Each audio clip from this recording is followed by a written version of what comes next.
Wells Fountain. The triangular piece of land wedged between Linden Street and Putney Road was once known as Toad Hill. On New Year's Eve, 1856, Larkin Mead and the Burnham brothers made the Recording Angel snow sculpture at the southern tip of Toad Hill. At the time, this section of the village was on the edge of the quiet residential northern end of Main Street. In 1890, the Wells drinking fountain was installed at the place where Mead's Recording Angel appeared more than 40 years earlier. William Rutherford Mead, Larkin's brother, designed the fountain for William Henry Wells. Wells had grown up in Brattleboro and gone on to become a successful New York City businessman. As a remembrance of his youth, Wells donated the fountain a year before he died, and the land for the fountain was given to the town by Edwin and Alice Carpenter. The Carpenters owned a large house and property at the southern end of Toad Hill. The area around Toad Hill slowly transformed from a sleepy residential area of Victorian homes into a busy extension of Main Street. There were gas stations, the new Brooks Library replaced a substantial home next to the Municipal Center, and a bank took the place of Larkin Mead's house.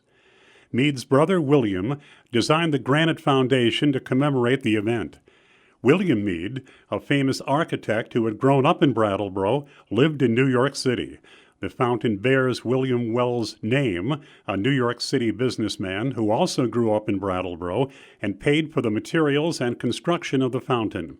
The fountain is Italian in style and in 1890 provided water for weary horses at the north end of Main Street. Wells Fountain continued to exist peacefully until 1932, when the Hamilton family, who had bought the Carpenter mansion, decided to build a gas station on the site of Wells Fountain. Land was graded and paved around the fountain, and for the next 55 years, the fountain dodged traffic as cars pulled in and out of the gas station located right behind the monument. In 1965, Representative Town Meeting debated moving the fountain to the Common. Some in town government were worried that turning traffic might cut the corner near the fountain and damage the 75-year-old granite structure. Despite these safety concerns, the article was defeated, and Louise Dunkley spoke for the majority in the Representative Assembly when she said the fountain should remain where it was. Mrs. Dunkley argued that it had become a town landmark and went on to explain how people use the fountain as a means of giving directions to travelers.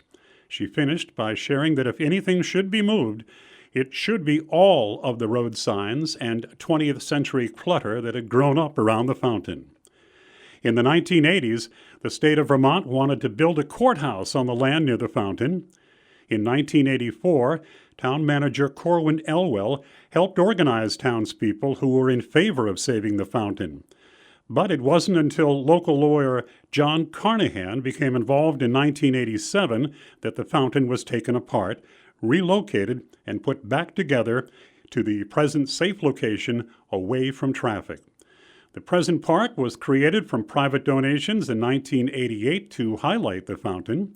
Mr. Carnahan is a founding member of the Brattleboro Historical Society.